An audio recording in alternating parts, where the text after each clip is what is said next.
scene begging police to go inside.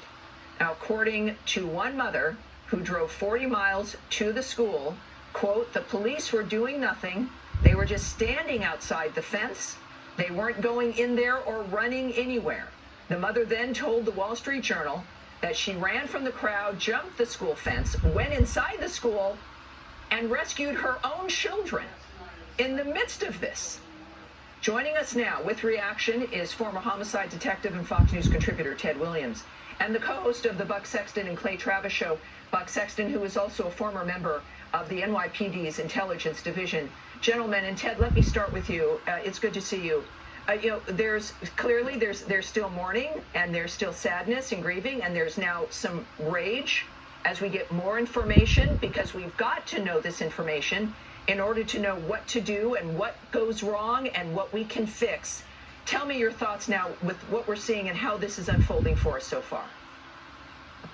Well, Tanya, as you've already said, we do have to get this information, and we have to get it right, and we need to know the truth of what took place.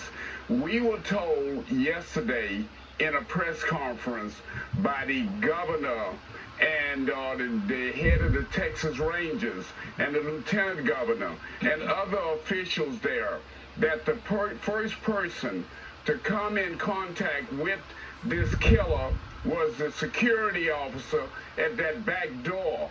The back door, we now learn, was unlocked. We also now know that there was no security officer. And we also know that by the time this guy got into that school, into that room, there was gunshots. And then this guy was in there for 1 hour.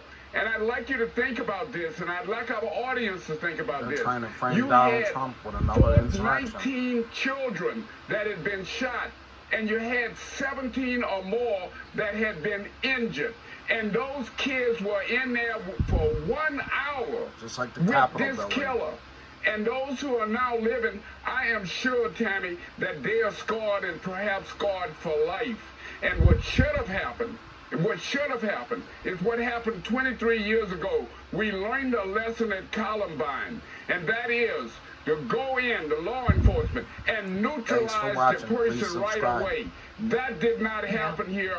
They gave us false information yesterday, and as a result of that, unfortunately, some kids may have been saved. We don't know that, but there could have been some people. Well, we know, Buck, just from this report from the Wall Street Journal, if it's accurate, a mom goes into the arena, gets into the building in the midst of all of this, accesses the building, finds her children, removes them from the building. Again, this is for her report, Wall Street Journal reporting what she's told them, and rescued her own children. A mom did this.